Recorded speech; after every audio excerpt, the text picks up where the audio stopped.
What is going on guys? This is Carbs and ngayong araw bibigyan ko ng tatlong basic settings na kailangan yung malaman para ma-master ang inyong camera. So let's hit the intro!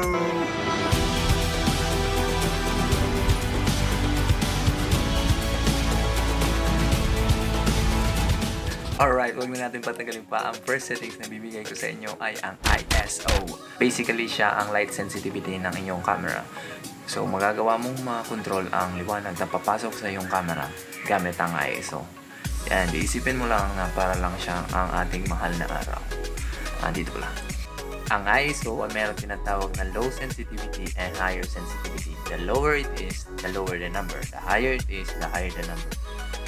Since light sensitivity siya, the more na binibigyan mo siya ng sensitivity or the more na dinadagdagan mo ng number ng ISO mo, ay the more na light na pumapasok sa camera mo. So, mas lumiliwanag yung output. Subalit, ang downside nito, the more the higher the ISO na binibigay mo sa inyong camera, the more nagiging noisy or grainy ang inyong image or footage. Proceed tayo sa next. Ang next settings na bibigay ko sa inyo ay ang shutter speed or exposure time. Siya ang haba ng oras na na-expose ang camera sensor mo sa ilaw. Ang shutter or exposure time ay para ding ISO kasi nakokontrol mo rin ang liwanag na papasok sa iyong camera.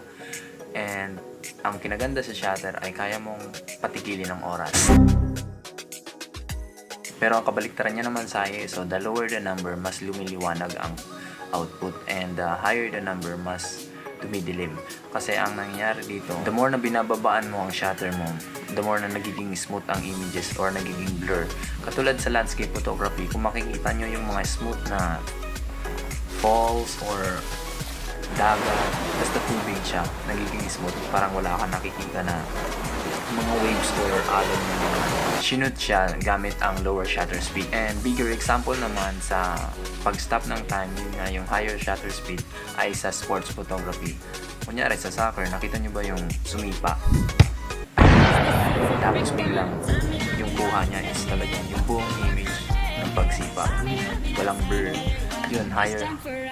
Mataas yung shutter speed na ginamit dun. Kaya kailangan yung paglaruan yung shutter speed nyo, nakadepende sa gusto nyong kuha, and syempre kailangan matimpla nyo siya gamit ang ISO and the shutter para maging balance yung exposure ng image and footages. Pero may big difference ang paggamit ng shutter sa videography and sa photography.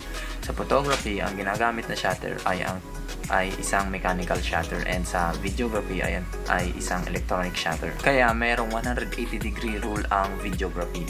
Ang mangyayari, idodoble mo ang shutter speed mo nakadepende sa gamit mong frame rate. Example, makikita mo sa settings mo ng video mode ay ang mga tinatawag na 24 FPS, 30 FPS, or 60 FPS. Sa 24 FPS, ang kailangan mong ilagay is 1/50, and sa 30 FPS naman is 1/60, and sa 60 FPS naman is 1/120. Kasi yun ang pinaka basics at pinaka kailangan para makuha mo yung natural movement ng video. Kasi kung sobrang baba ng shutter na hindi mo na doble sa iyong frame rate, ay magiging siyang masyadong blur yung movement. So hindi na siya natural. And kung sobra naman, masyadong napasobra ka naman, magiging parang robot na yung footage mo, yung subject mo sa footage. Ayun, punta na tayo sa third and final settings na kailangan nyong malaman sa inyong camera. At yun ang aperture. Ang aperture ay ang butas kung saan dumadalo yung ilaw. Ito yung mga nagbibigay sa mga image ng mga blurry background or foreground. Kasi the wider the aperture, the more it creates shallow depth of field sa subject, and mas maraming liwanag na pumapasok. Kaya kung mapapansin mo sa lens mo, meron kang makikita mga aperture blades na parang umiikot, na the more na binibigyan mo siya ng wide aperture, the more na nag-open yung lens. Kaya maraming pumapasok na liwanag, and the more na binibigyan mo siya ng higher number of aperture is the more it closes. Kaya dumidilim yung image. Kaya konti yung liwanag na pumapasok, and nagiging sharp na yung buong image. Wala ka ng blurry backgrounds or foregrounds. Ito yung makikita nyo sa settings na f1.8, f2.8, f1.2, f1.4, etc. f11. Naganda lang naman ito is makikita mo yung buong image na sharp. Kasi hindi na siya nag-create ng shallow depth of field. Kaya the more na mababa ang aperture, the wider the blade opens. Kaya mas nag-create siya ng shallow depth of field and mas maraming liwanag na pumapasok. Okay guys, yun lang naman yung tatlong basic settings na kailangan nyo malaman para ma-master ang inyong camera.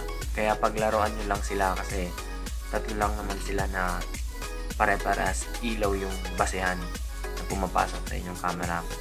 Kaya depende na lang sa gusto nyong style ng shoot or sa settings na gagamitin nyo para makakreate kayo ng gusto nyong output. Ayun, sana nagustuhan nyo yung video and sana may mga natutunan kayo and sana natulungan ko kayo. Kaya hit like, subscribe, comment kung ano yung mga gusto nyong pag-usapan pa natin na mga basics and hit the notification bell para ma-update kayo sa mga susunod kong video. So let's go! What is going on guys? This is Carms and ngayong araw bibigyan ko ng tatlong basic settings na kailangan yung malaman. Mali na naman.